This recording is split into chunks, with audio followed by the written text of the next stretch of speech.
사도 바울은 세 번의 선교 여행을 마치고 목적지인 예루살렘을 향하여 길을 걸어가고 있습니다.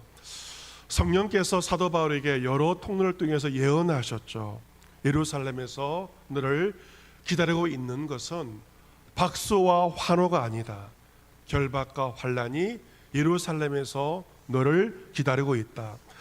하지만 바울은 내가 달려갈 길, 주 예수께 받은 사명, 하나님의 은혜의 복음을 증거하는 일을 마치려 하면은 나의 생명조차 조금도 귀한 것으로 여기지 않는다.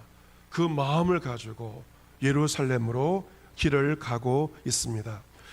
바울은 밀레도에서 가이사라까지 갔다가 가이사라에서 여러 날 머물면서 여장을 꾸려서 다시 최종 목적지 예루살렘으로 올라가는데, 이 가이사라에서 예루살렘까지의 거리는 한 100km 정도 되는 거리입니다. 서울 부산을 왕복하고도 더 걸리는 그러한 거리입니다. 바울 일행이 예루살렘에 이르자 예루살렘 교회 형제들이 환영하고 그리고 영접을 합니다. 이튿날 바울의 일행은 예루살렘 교회 지도자인 야고보에게로 가게 되는데 장로들도 다 함께 있었습니다. 바울은 그들에게 문안합니다. 인사를 하고 그 다음에 선교 보고를 합니다. 우리도 선교사님들께서 선교 보고를 하는 것처럼 사도 바울 역시 예루살렘 교회에 선교 보고를 하게 되는데, 19절이 선교 보고의 내용이죠. 하나님께서 자기의 사역으로 말미암아 이방 가운데서 행하신 일을 낱낱이 증거합니다. 바울의 세 번의 선교 여행 많은 시간이 걸렸고 많은 어려움도 있었습니다. 하지만 바울은 선교 보고를 하면서 그 모든 선교의 여행과 모든 일들은 나의 사역이 아니었고 하나님의 사역이었고 하나님의 선교였습니다. 저는 그저 도구에 불과했습니다. 사도 바울은 하나님께서 자신을 통해 이방 땅 가운데서 행하신 모든 일들에 대해서, 놀라운 일들에 대해서 야고보와 그리고 장로들에게 낱낱이 고하게 됩니다. 이 선교 보고를 들은 야고보와 모든 장로들은 그 소식을 듣고 하나님께 영광을 돌리게 됩니다. 여기까지 얼마나 좋은 모습입니까? 그런데 그 선교 보고 후에 야고보와 장로들이 바울에게 무엇을 말합니까? 형제여, 그대도 보는 바에 유대인 중에 믿는 자 수만 명이 있으니 다 율법의 열성을 가진 자라. 예루살렘 교회가 얼마나 부흥했는지 수만 명의 성도가 되었는데요. 그들은 예수를 믿었지만 율법에도 열성을 가진 유대계 그리스도인이었습니다. 사도 바울 역시 그들의 처지를 알았을 것입니다. 그 역시 예수를 만나기 전에 유대인으로서 율법의 엄한 교훈을 받았습니다. 바울 역시 율법에 열심을 가지고 살았는데 결국 율법의 열심이 교회를 핍박하는 것으로 나타나지 않았습니까? 자기의 열심은 결국 교회를 힘들게 하였고 교회에 어려움을 가져다 주었죠. 바울도 과거 자신의 모습을 보면서 율법에 열심을 가진 유대인들을 이해할 수가 있었을 것입니다. 21절에 말합니다. 내가 이방에 있는 모든 유대인을 가르치되 모세를 배반하고 아들들에게 할례를 행하지 말고 또 간습을 지키지 말라 한다함을 그들이 들었다. 유대인들이 듣게 되었습니다. 어떤 소문이 들게 되었는가? 바울에 관해서 세 가지의 소문이 돌게 되었는데 그 소문은 소문에 불과하였고 요즘으로 말한다면 가짜 뉴스, 잘못된 소문이 돌게 되었습니다. 첫 번째, 이 바울이 유대인들, 이방에 있는 유대인을 가르치면서 모세를 배반하게 했다는 것입니다. 두 번째, 할례를 행하지 말라. 세 번째, 유대인이 중시하는 그 관습을 지키지 말라고 하였다는 세 가지 소문이 유대인들에게, 예루살렘 유대인들 가운데 돌고 있었지만 그것들은 잘못된 억측에 불과했습니다. 바울은 그렇게 이방에 있는 유대인들을 가르치지 않았습니다. 물론 바울은 이방인들에게 할례 주는 것은 반대했습니다. 그러나 유대인 신자들에게 할례를 받지 말라고 하지는 않았던 것이죠. 사도행전 16장 3절을 보시면 바울이 디모데를 데리고 갈 때 디모데에게 할례를 행하였습니다. 왜냐하면 그 지역에 있는 유대인들을 의식하면서 디모데에게 할례를 행하기도 하였습니다. 하지만 예루살렘에 있는 유대인들 가운데 바울에 대한 잘못된 세 가지 소문이 퍼져 버린 것입니다. 여러분이 그때 바울의 입장이었다면 어떤 마음이었겠습니까? 죽을 고생을 하고 복음을 전하며 살았는데 자신에게 대해서 잘못된 세 가지의 소문이 돌게 되었다는 이야기를 들었을 때 여러분의 마음, 여러분이 바울이었다 하더라도 마음이 좋지만은 않았을 것입니다. 어떻게 하면 이런 잘못된 소문을 잡을 수 있을까? 기자회견을 해야 하는가? 증인들을 불러와야 되는가? 여러 가지 생각이 들었을 것입니다. 22절에 그러면 어찌할꼬? 그들의 필년 그대가 온 것을 들으리니 우리가 말하는 이대로 하라 라고 합니다. 야고보와 장로들은 바울에게 유대인들에게 퍼진 잘못된 소문을 잡을 수 있는 좋은 대안을 제시하게 되는 것입니다. 어떤 대안일까? 서원한 4명의 사람이 우리에게 있다. 이 서원이란 율법에 나와 있는 민수기 6장에 있는 나실인의 서원을 말하고 있는데 구약의 이 나실인의 서원을 그 당시 유대인들이 그대로 지키고 있었던 것입니다. 나실인의 서원이란 자신의 몸을 구별하여 하나님께 드리는 서원입니다. 그 서원의 기간 동안 포도주를 먹지 않습니다. 모든 음주 가물을 하지 않는 것이고 심지어 포도나무에 솟아는 포도나무의 씨와 껍질도 먹지 않고 모든 주류와 모든 술과 거리를 멀리하는 것입니다. 그리고 이 기간 동안 머리를 자르지 않습니다. 그리고 시체도 가까이 하지 않고 자신의 몸을 거룩히 하여 하나님께 자신의 몸을 드리는 그 서원이 바로 나실인의 서원이었던 것이죠.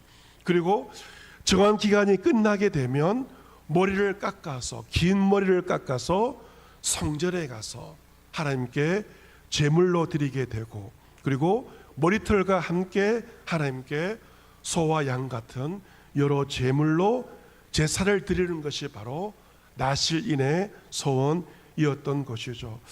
야고보와 장로들이 바울에게 말합니다. 나실 서원을 한 4사람을 데리고 누가 함께 결례를 행하고 그들을 위하여 비용을 내면서 머리를 깎게 하라라고 제안을 합니다. 이 결례란 제사는 자신을 정결하게 하는 정결케 하는 그러한 제사인 것이죠. 만약 당신이 이렇게 하면 예루살렘에 사는 모든 유대인들은 그대에 대하여 들은 것이 사실이 아니고 그대 역시 율법을 지켜 행하는 줄로 알게 될 것이다 라고 야고보와 장로들이 사도 바울에게 이렇게 제안을 하고 있는 것입니다. 25절에 보시면 이방인들에 대한 말씀이 나와 있죠. 주를 믿는 이방인에게는 우리 우상의 제물과 피와 목매어 죽인 것과 음행을 피할 것을 결의하고 편지하였다. 예루살렘 공이 어떤 결정이 내려졌습니까? 이방인들에게 할례를 요구하지 않았고 율법을 요구하지 않았고 결례를 지킬 것을 요구하지는 않고 다만 4가지 우상의 제물과 피와 목매어 죽인 것과 음행 4가지만 피하면 그리스도인이 된다라고 말하였습니다. 문제는 누구인가? 예루살렘에 살던 수만 명의 유대인들이었습니다. 수만 명의 유대인들은 바울이 율법을 어긴다라는 생각을 가지고 있었고 오해를 가지고 있었던 것입니다. 여러분께서 열심히 살면서 바르게 살고 있는데 누군가로부터 오해를 받는다면 굉장히 마음이 상할 것이고 기분이 나쁠 것입니다. 일일이 모든 오해에 대해서 해명하고 싶은 그런 마음이 들지 않습니까? 하지만 유대인들로부터 엄청난 오해를 받고 있는 바울은 그 상황에서 감정적으로 격분해서 행동하지 않습니다. 오히려 야고보와 장로들의 제안을 심사숙고하게 되고 그것을 받아들이게 됩니다. 그래서 바울이 네 사람을 데리고 이튿날 그들과 함께 결례를 행하는 것이 오늘 본문에 기록이 되어 있습니다. 사실 바울이 과거 예수를 믿기 이전에 그는 결례를 지키는 것을 목숨 걸고 지켰던 그러한 사람입니다.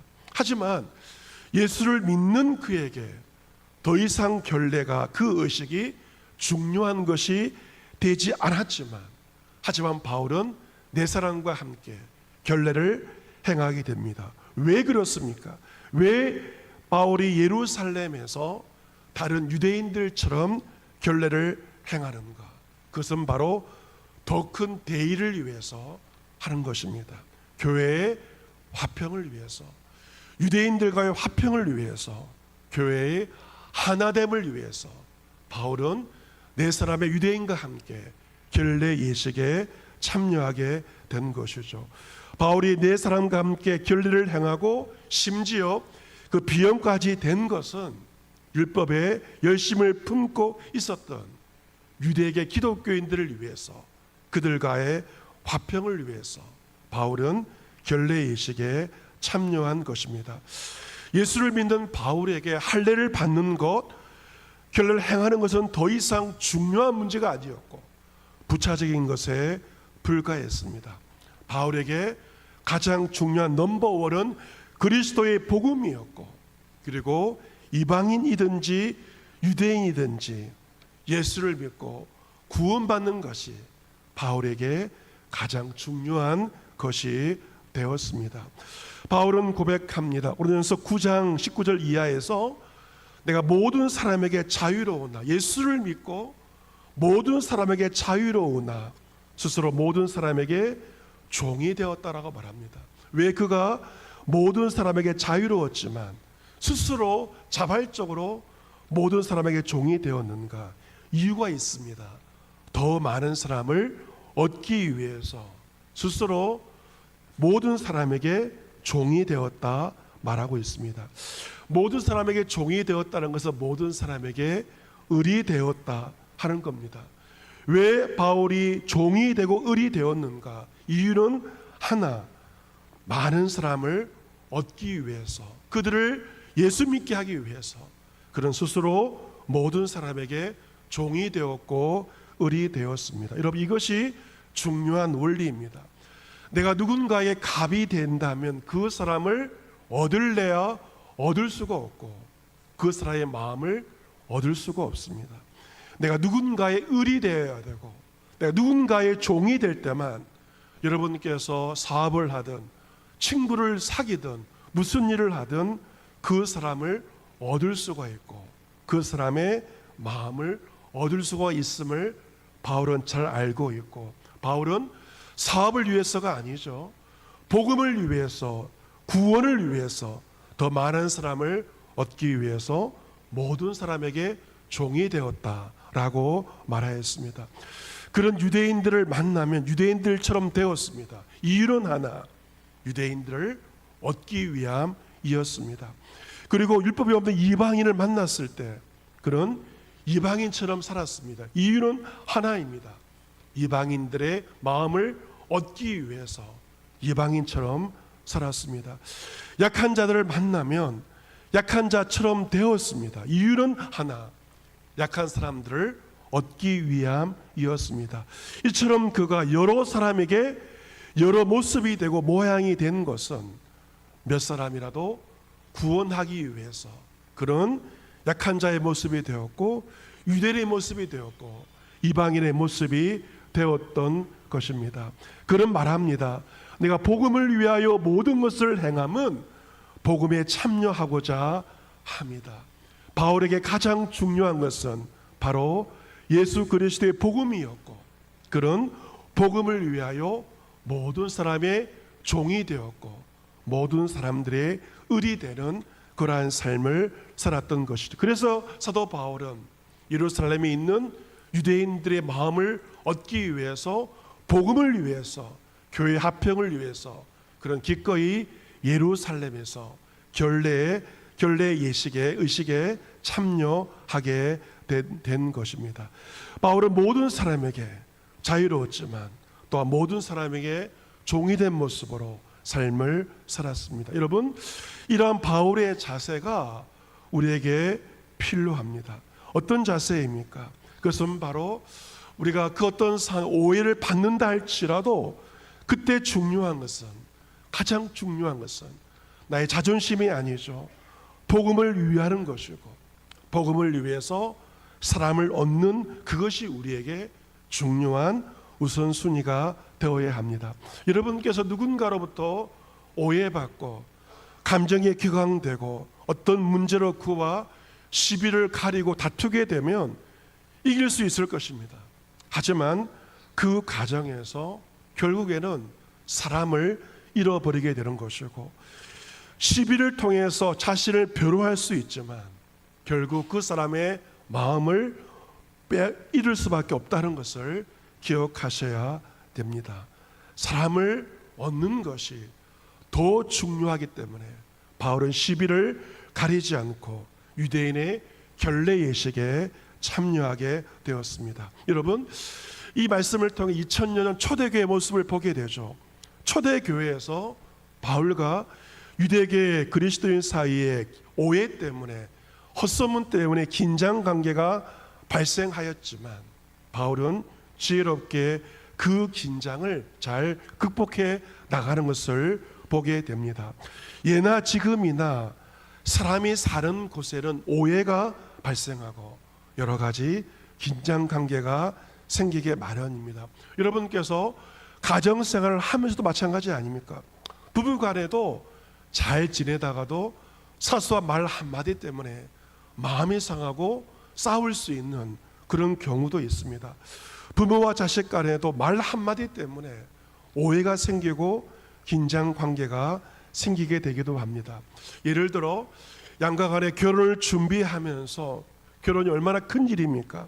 그런데 나를 잡아놓고 결혼을 다 준비하면서도 양가 간에 사소한 다툼 때문에 파혼이 되고 결혼이 깨어지는 그런 경우가 왕왕 발생하는 것을 보게 됩니다. 이것이 우리의 모습이지만 그러한 긴장 관계에서도 감정적으로 하지 않고 지혜롭게 대처할 수 있는 지혜가 우리에게 필요한 것이죠.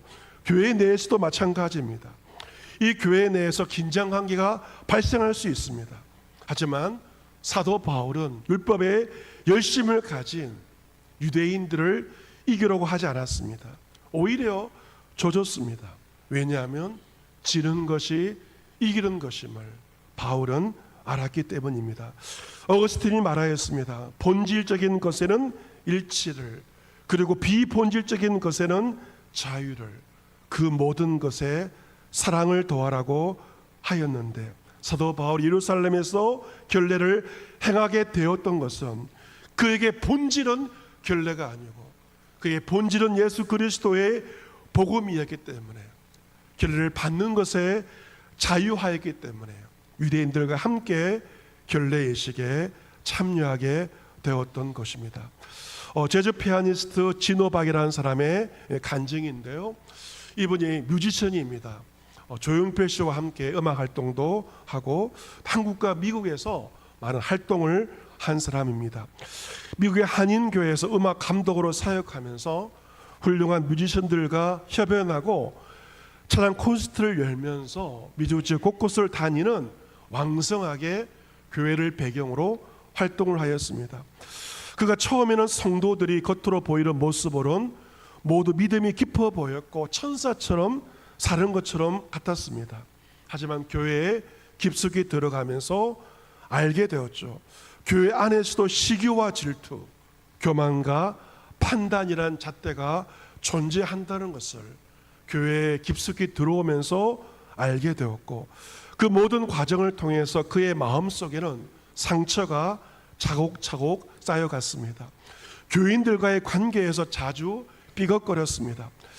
그의 음악적인 테크닉은 능했지만 성도들과 진정성 있게 소통하고 관계를 맺는 데는 너무도 서툴렀기 때문에 그렇습니다. 작은 의견 차이로도 쉽게 부딪혔습니다. 그래서 여러 가지 일들을 하면서 경쟁과 시기심 그리고 억울한 루머들이 불거져 나왔고 이 모든 것들이 그를 깊이 낙심하게 만들었습니다. 교회도 세상과 별반 다르지 않다는 냉소감이 그의 마음을 지배하였습니다. 그런 과정에서 그런 3일간 금식 기도하고 주의 말씀을 받고 말씀과 기도로 자신을 다듬어 가기 시작하였습니다. 주의 말씀과 기도 앞에 자신을 되돌아보았을 때 그는 상처와 분노로 가득한 싸움닭 같은 그러한 사람이었습니다. 문제는 자신에게 있었던 것이죠. 그래서 교회에서 사람들의 가식과 이중성을 참지 못하고 화를 내었고 은혜보다도 분노가 앞서는 모습으로 주의 일을 감당하였습니다. 하지만 하나님은 기도와 말씀을 통하여 그 모든 과정을 통해서 그를 다듬어 가셨습니다. 그런 그 모든 과정을 통해서 교회가 어떤 곳인지를 알게 되었죠.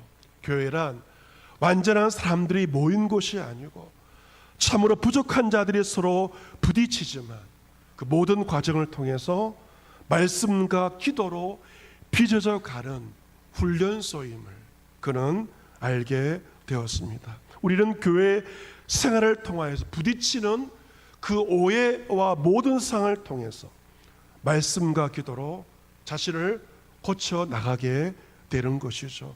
이처럼 교회에서 자신을 고쳐 나가는 사람이 세상 가운데서 어떤 모습으로 살아가야 할 것인가.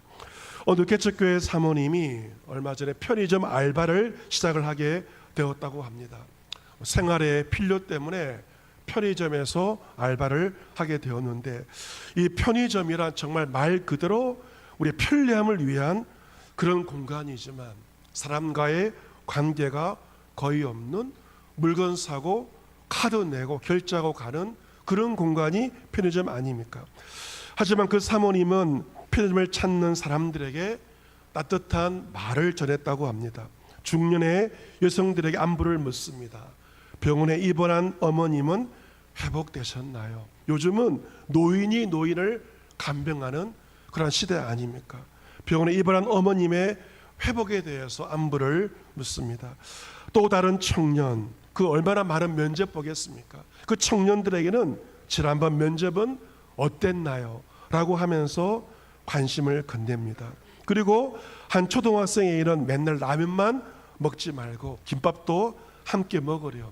그래야 키가 큰단다 라고 말하면서 넉살 좋게 잔소리까지 곁들입니다. 그 사모님이 편의점에 일을 하다 보니 그 살고 있는 동네 사람들의 삶이 보여진다고 합니다. 교회에서 보지 못했던 세상을 살아가는 사람들의 모습이 보이죠. 배우자를 잃고 외로움 가운데 홀로 지내는 노인, 부모의 이혼 뒤에 매일 라면으로 끼니를 때우는 아이들의 모습이 보이게 되고 손님들과의 짧은 대화 속에서 그들의 사정이 보인다고 합니다.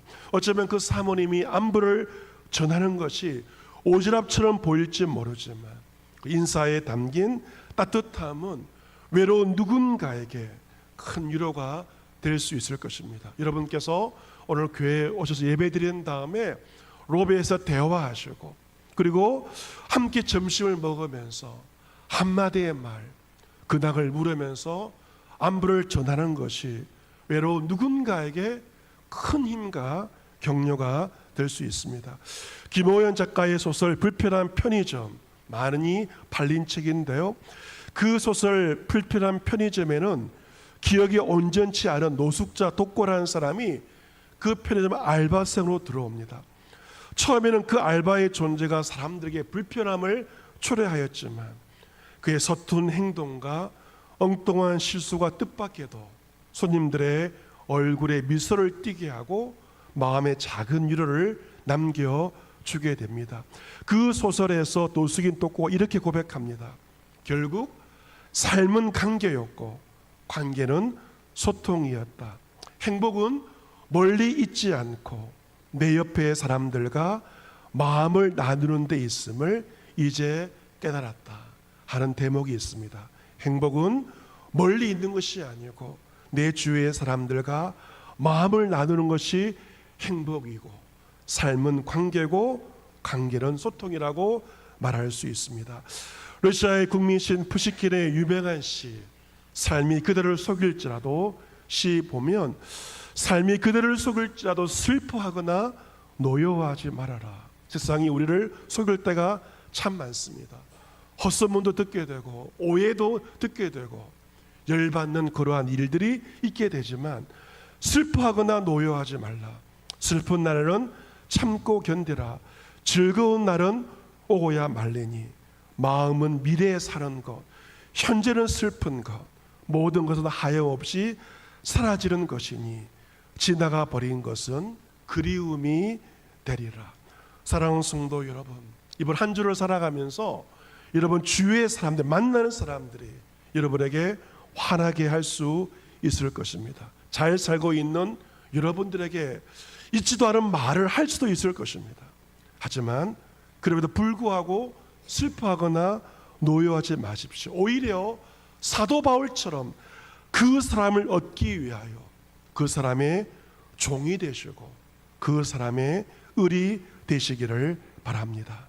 각박한 우리의 상 가운데도 내 주변의 사람들과 마음을 나누며 사도 바울처럼 오직 복음을 전하기 위해서, 주의 뜻을 이루기 위해서, 교회 합평을 이루기 위해서 이번 한 주간 살아갈 수 있는 여러분 모두가 될 수 있기를 주님의 이름으로 축복합니다. 아멘.